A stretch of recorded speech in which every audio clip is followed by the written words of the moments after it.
Taylor. I'm the series producer and creator of Time Team. I'm here to talk about our new exciting project called Dig Village. We're going to be finding ways to explore the history and the archaeology of some of Britain's most amazing villages.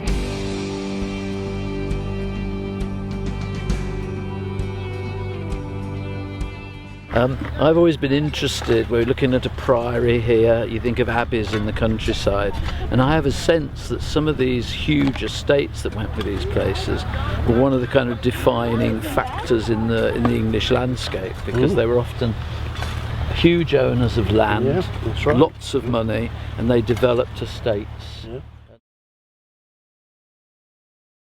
And I think one of the things few people realise is just how much land the church owned. Yeah, probably 25% of the country, although that includes Bishop's land as well. And of course there's a large percentage of the population in the monasteries or in some way working for them, connected with them or whatever, as stewards and servants and so on. And how did they acquire the land? How did the church get land? What was the... Well, the normal arrangement is that some sort of aristocratic family grants a piece of land to a particular group of monks or a particular monastic order to establish a new monastery on the site. And you might say, well, why would they do that? Why would they give that land out of the family into somebody else's ownership? And of course what was expected to be a perpetual ownership, they didn't know the dissolution was coming in 300, 400, 500 years time. They were in effect giving that land forever. It was going out the family.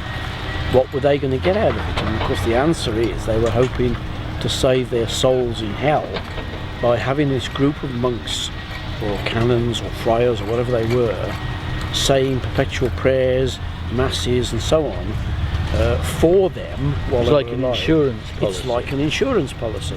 So while they're alive and then while they're dead, because the monastic belief was that you went to purgatory where you were judged and you decided whether you went to hell or heaven. So if you had people saying masses and praying for you would hope to keep out of purgatory and certainly keep out of hell. And then, so very often the land is left for the ancestors and their predecessors. And I've got a memory of a discussion, I think I had it with you, about the fact that often people gave poor areas of land, but suddenly the monks, the church discovered sheep.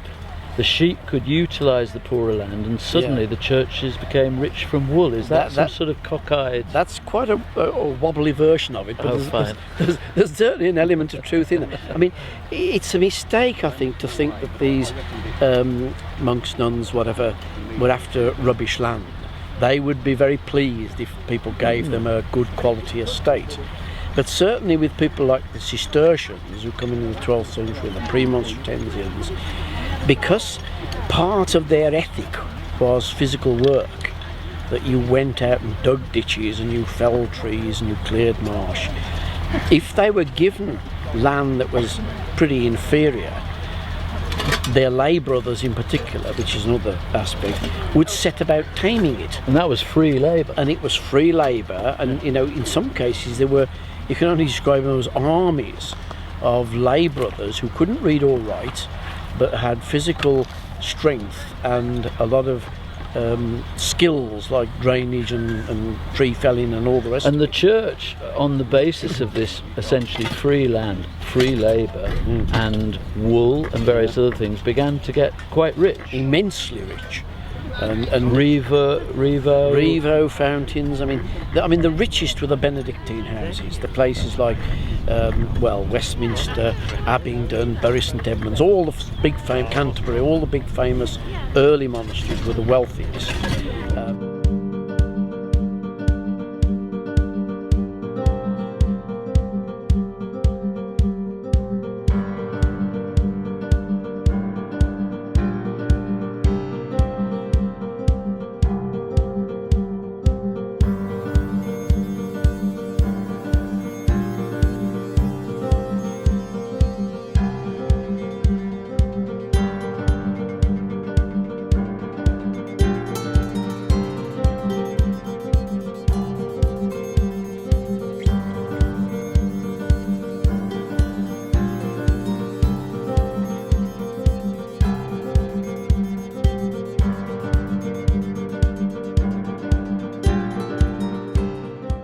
just before the dissolution, Thomas Cromwell, working on behalf of Henry VIII, carries out this thing called the Valor Ecclesiasticus in 1535, which is the value of the church.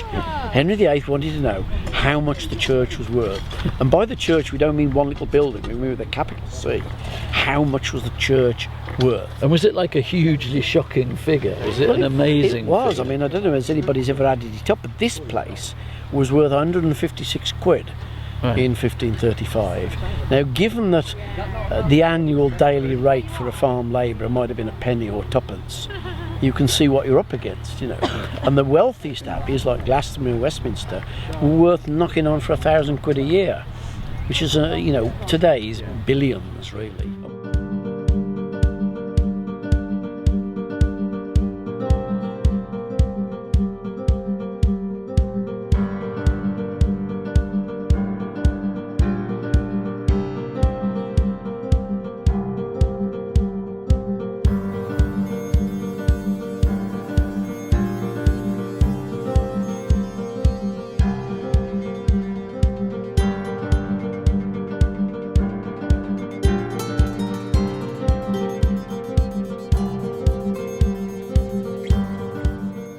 What do you think of when you see the inside of this place? Gaudy. Stained glass windows, Gaudy.